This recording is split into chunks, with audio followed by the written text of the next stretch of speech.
જય હિન્દ દોસ્તો, ડિજિટલ શાળા યુટ્યુબ ચેનલની અંદર આપ તમામ મિત્રોનું સ્વાગત છે. દોસ્તો, આજના વિડિયોની અંદર આપણે જોવાના છીએ ધોરણ 10 ના ચેપ્ટર નંબર 2 જે વિજ્ઞાનની અંદર આપણું ચેપ્ટર નંબર 2 છે જેનું નામ છે એસિડ બેઝ અને ક્ષાર.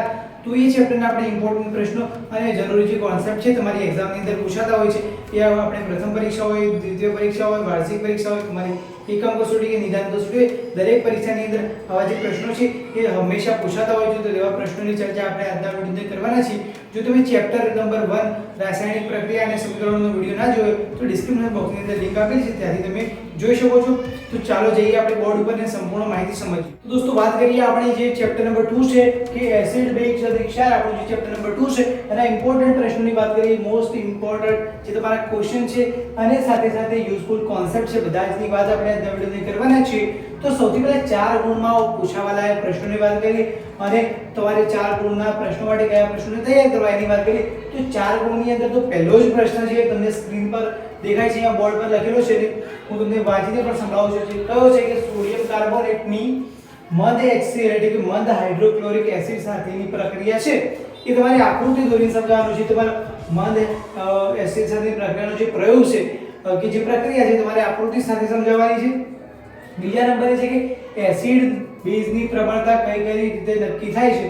એસિડ અને બેઝની પ્રબળતા છે કઈ કઈ પ્રબળતા નક્કી કરવાની રીત કઈ છે એના વિશેની માહિતી છે તમારે જણાવવાની છે. આપણા ચેપ્ટરની અંદર પ્રથમ પરીક્ષાની અંદર 4 માર્ક્સનો પ્રશ્ન પૂછાતો હોય છે એટલે આ તમારા માટે ખૂબ જ જરૂરી છે, બરાબર. અને વાર્ષિક પરીક્ષાની અંદર પણ 4 માર્ક્સની માટે ઉપયોગી છે, કારણ કે બોર્ડની પરીક્ષાની અંદર પણ આ ચેપ્ટરમાંથી 4 માર્ક્સનો પ્રશ્ન છે એ પૂછાતો હોય છે, બરાબર.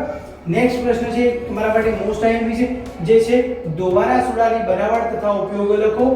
માર્ચ 2013 ની જે બોર્ડની એક્ઝામ હતી એ વખતે જૂના સિલેબસની અંદર આ પ્રશ્ન હતો. આ પ્રશ્ન જૂના સિલેબસ વખતે પણ આ પૂછાઈ ગયેલો છે અને તમારા સિલેબસમાં પણ છે. તો 2013 માં પૂછો તો આ વખતે રિપીટ થઈ શકે છે, એટલે કરી દેવાનું છે કે દોવાના સોડાની બનાવટ તથા ઉપયોગ લખો. તમારી પ્રથમ પરીક્ષા કે તમારી બોર્ડની પરીક્ષા બધી જ એક્ઝામ માટે ઉપયોગી છે. ત્યારબાદ છે બેકિંગ સોડાની બનાવટ, બરાબર. બેકિંગ એટલે કે ખાવાના સોડાની.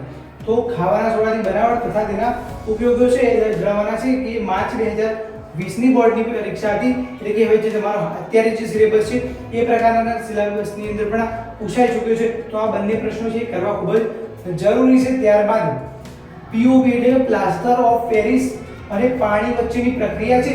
આ પ્રક્રિયા દર્શાવતું સમીકરણ છે તમારે જણાવવાનું છે અને પ્લાસ્ટર ઓફ પેરિસના ઉપયોગો છે એ જણાવવાના છે. તો POP ને જે પરીક્ષા જે પ્રક્રિયા છે પાણી સાથેની એ તમારે જણાવી અને તેના ઉપયોગો જણાવો કે પછી એના વિશે સમીકરણ છે એ લખો, બરાબર. તો POP તમને પૂછી શકે કે અથવા પ્લાસ્ટર ઓફ પેરિસ પર તમે તે લખેલો હોય એનો મતલબ POP નો મતલબ એમાં થાય છે પ્લાસ્ટર ઓફ પેરિસ, બરાબર. યાદ રાખી લેવાનું. પછી છે કે પ્રતિ એસિડ એટલે કે એન્ટા એસિડ કે એન્ટી એસિડ પ્રકારે પણ તમને પૂછી શકે. તો પ્રતિ એસિડ એટલે શું અને ઉદાહરણ આપી અને પ્રતિ એસિડ શું કાર્ય કરે છે એ જણાવવાનું છે.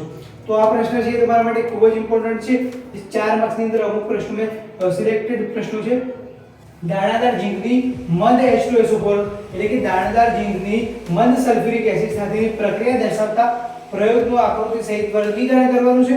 અને ઝીંકની સોડિયમ હાઇડ્રોક્સાઇડ એટલે કે ઝીંકની NaOH સાથેની પ્રક્રિયાનું સમીકરણ તમારે લખવાનું છે. આ પણ માર્ચ 2020 ની અંદર આના અથવાની અંદર હતો, બરાબર. આના અથવાની અંદર પૂછાઈ ગયેલો છે. તો આ પણ તમારા માટે ખૂબ જ ઉપયોગી પ્રશ્ન છે. તો તમે આ પણ પ્રશ્નો છે આટલા પ્રશ્નો છે કે તમારે 4 માર્ક્સની અંદર તમારી પ્રથમ પરીક્ષામાં પણ ઉપયોગી છે અને બોર્ડની પરીક્ષા માટે પણ ઉપયોગી છે. તો આને તમારે કરી દેવાના છે, કારણ કે બોર્ડની પરીક્ષામાં પણ આ ચેપ્ટરમાંથી 4 માર્ક્સનો મોટો પ્રશ્ન પૂછાય. ત્યારબાદ હવે આપણે વાત કરીએ 3 ગુણના પ્રશ્ન, 2 ગુણના પ્રશ્ન અને 1 ગુણના તમારા હેતુલક્ષી માટે. તો 3 ગુણના પ્રશ્નો માટે આપણે જોઈ લઈએ છીએ. તો એક આપણો ખૂબ જ સરસ પ્રશ્ન છે pH માપક્રમ. આના અંદરથી ઘણા બધા પ્રશ્નો નીકળે છે અને બધું પહેલું તો શું કરવાનું, pH માપક્રમને કરી દેવાનું. તો pH માપક્રમની જરૂર શું કામ પડી? pH માપક્રમ કોને આપ્યો તો કે SPN સોરેન્સે આપ્યો, બરાબર. SPN સોરેન્સે આપ્યો તો પણ શું કામ આપ્યો તો એની જરૂર શું કામ પડી? pH માપક્રમની અંદર બેઝિક માહિતી છે એ તમારે દર્શાવવાની, એટલે કે તમારું pH માપક્રમ વિશે માહિતી લખો. મોસ્ટ ઇમ્પોર્ટન્ટ ટોપિક છે આ pH વાળો. તો એની અંદરથી પ્રશ્ન પૂછાય કે જમીનમાં pH નું મહત્વ અથવા ખેતીની અંદર pH નું મહત્વ, તો એ પ્રશ્ન પૂછાઈ શકે છે. પછી છે પાચન તંત્રની અંદર pH નું મહત્વ, આપણા પાચન તંત્રની અંદર pH નું મહત્વ. પછી કે દૈનિક જીવનની અંદર pH નું મહત્વ એ પણ ઉપયોગી છે કે pH ના ફેરફારને કારણે દાંતનું સડવું મોસ્ટ ઇમ્પોર્ટન્ટ કહી શકાય.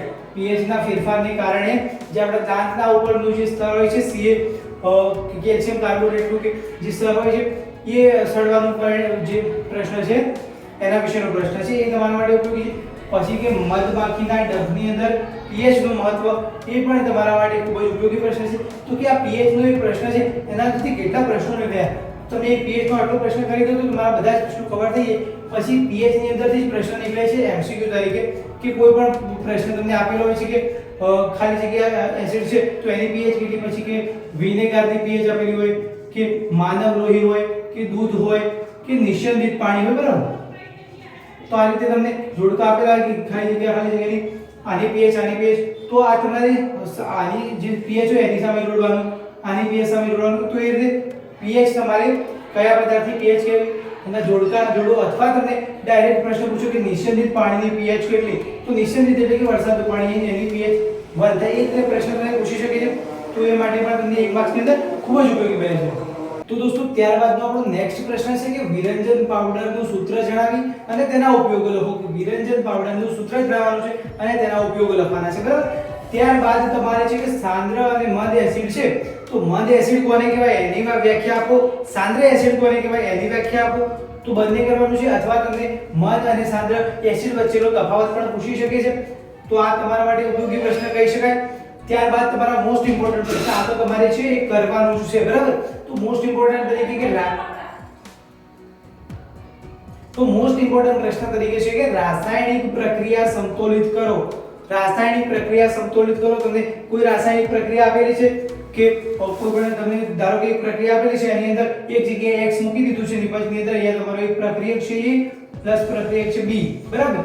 નિપજની અંદર x પ્લસ તમને આ રીતે કોઈ પ્રક્રિયા આપેલી છે, અહીંયા ગમે તે તમને નિપજ મળે છે, ધારો કે H2O મળે છે, અને અહીંયા x કે ચોકડી મૂકી દીધી છે, પ્રશ્ન ચિહ્ન મૂકી લીધું છે, તમને પ્રક્રિયા પૂર્ણ કરવાનું કહે છે. આ રીતે હોઈ શકે છે.